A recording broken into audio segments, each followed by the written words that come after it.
respectueusement, le protocole invite Son Excellence, Monsieur le Président de la République, pour votre discours de l'ouverture du Congrès.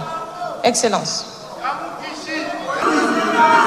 Mesdames et Messieurs, chers compatriotes, j'ai l'honneur de présider le deuxième congrès, la deuxième session du deuxième congrès de notre regroupement politique, notre plateforme politique.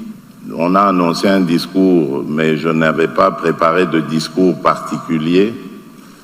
Je suis venu simplement me rendre compte de visu de ce qui avait été convenu dans les séances de travail que nous avons eues ensemble à plusieurs reprises et qui consistait à redynamiser notre plateforme politique. Car comme vous le savez, notre pays fait face à plusieurs défis et cela exige de nous, représentants de ce peuple valeureux, de nous mettre ensemble dans une large majorité, la plus large possible en tout cas, de nous réunir et de nous mettre ensemble pour faire face à ces défis. Le secrétaire permanent vous a parlé du dialogue. Effectivement, je suis un homme de dialogue et depuis toujours. Je suis issu d'ailleurs d'une culture politique basée sur un combat politique qui prônait le dialogue. Et donc, je me suis toujours servi de cet instrument qu'est le dialogue pour rassembler, réunir et orienter les décisions de toutes nos résolutions. Et cela ne va pas changer. Voilà pourquoi toujours, comme l'a dit le secrétaire permanent, je ne me laisserai pas distraire par des initiatives prises ci et là.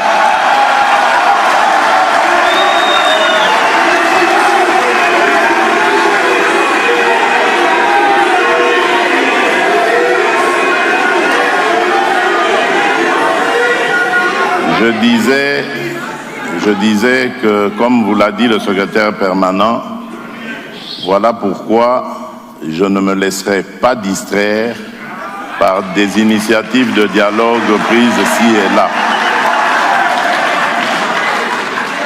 Le dialogue, il est permanent et il doit l'être en République démocratique du Congo. Les Congolais n'ont pas besoin de facilitateurs pour parler entre eux.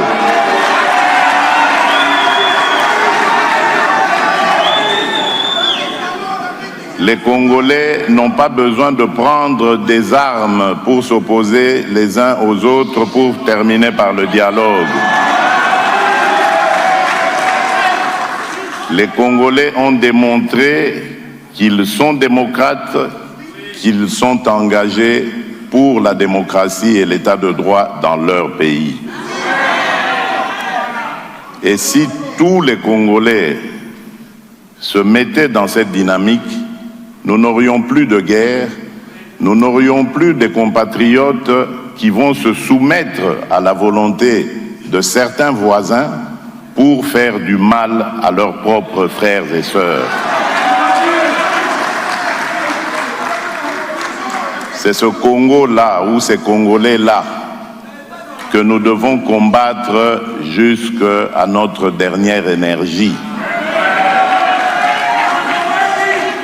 Parce que ce sont ces Congolais-là qui retardent le développement de notre pays.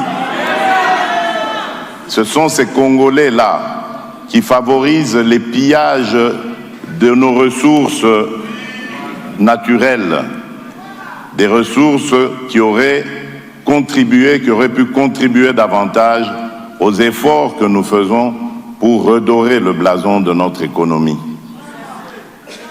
Voilà pourquoi je dis dialogue, oui, mais dialogue avec les Congolais qui veulent reconstruire leur pays, le sortir de la crise, et non les Congolais qui sont inféodés au diktat des pays voisins.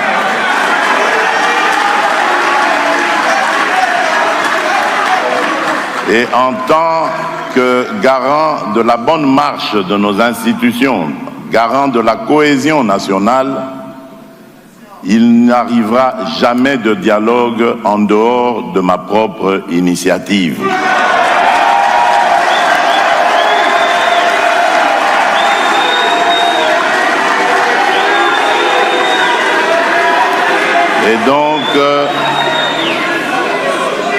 Et donc, toutes ces bonnes volontés qui s'évertuent à vouloir nous aider à parler entre Congolais, c'est bien, merci pour ça, mais je crois qu'elles ont d'autres chats à fouetter.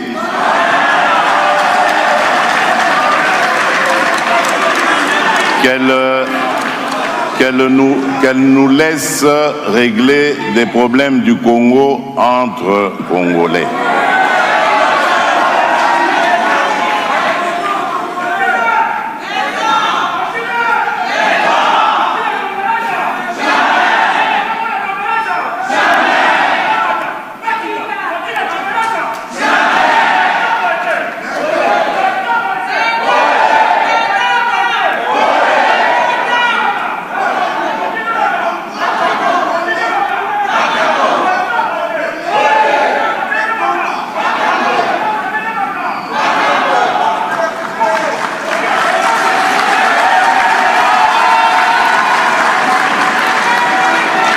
Alors,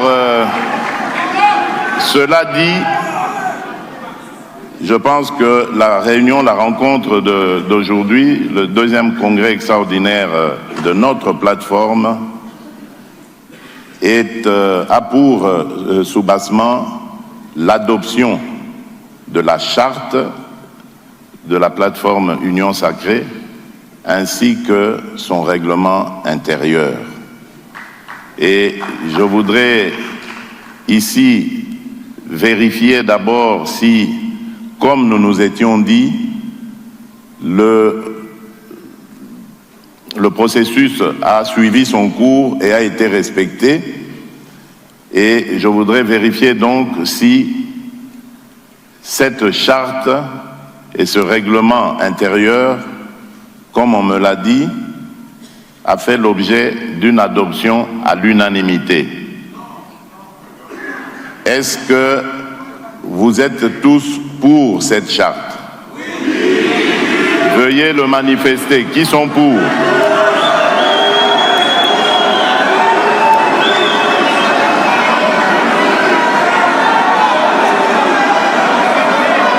Qui sont...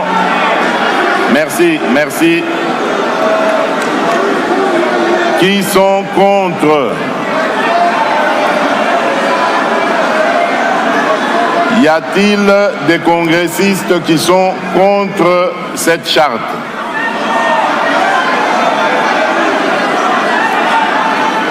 Qui s'abstiennent?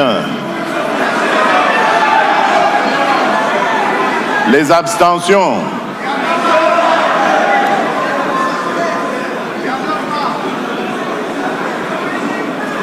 Alors, après constat, je peux dire que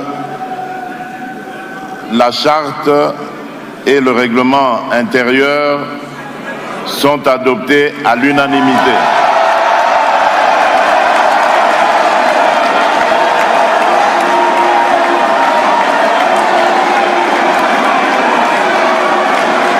Merci, mesdames et messieurs, chers congressistes.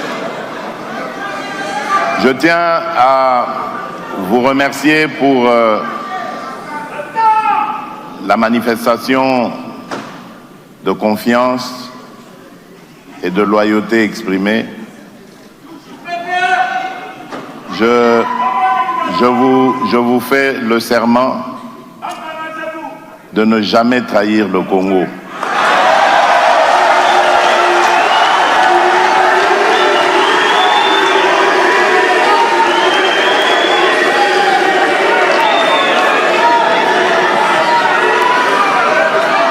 je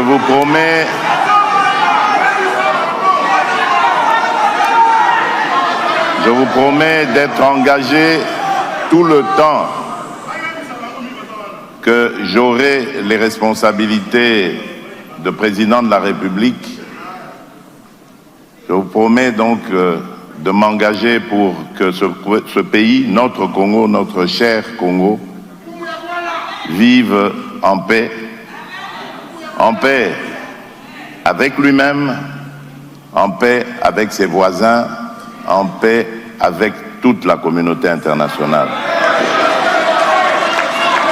J'y mettrai toute mon énergie et je me sens vraiment requinqué par le soutien et la solidarité que vous venez d'exprimer. La République démocratique du Congo, notre cher pays, est engagée en ce moment sur une voie très déterminante que j'appelle, moi, la croisée des chemins. Nous sommes en train de jouer notre avenir, notre devenir.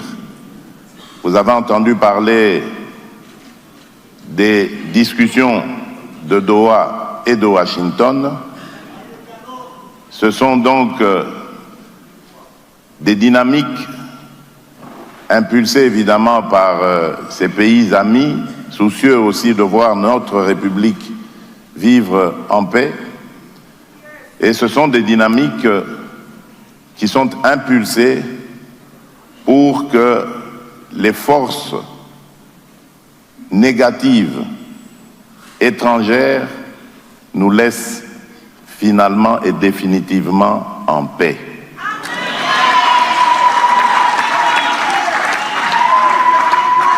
Voilà pourquoi moi j'ai accepté justement d'aller dans ces voies-là, parce que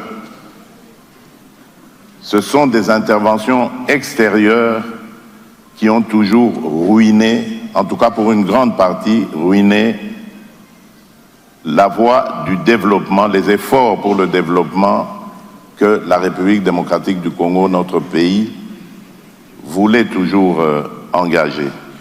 Et nous espérons, par ces deux dynamiques de Doha et de Washington, arriver à tirer un trait définitif sur ces incursions intempestives de ces pays voisins dans notre politique interne. Et ainsi, quand nous resterons entre Congolais, nous allons pouvoir définir nous-mêmes le mode de vie et de marche de notre République. C'est pourquoi je compte sur vous, chers compatriotes, membres de l'Union sacrée. Faisons de cette plateforme une véritable force politique qui va avoir la confiance de la majorité de notre peuple et qui pourra ainsi présider aux destinées de ce peuple sans devoir forcer ni s'imposer contre la volonté de celui-ci, mais en ayant sa confiance et son soutien. Et cela est possible, chers compatriotes, si nous y mettons du courage, si nous y mettons de la bonne volonté et si nous y mettons de la détermination. Car les défis sont nombreux, mais ne sont pas insurmontables. En nous donnant la main, nous pourrons arriver à tous les relever et à permettre à notre peuple de vivre heureux, libre et épanoui dans son propre pays.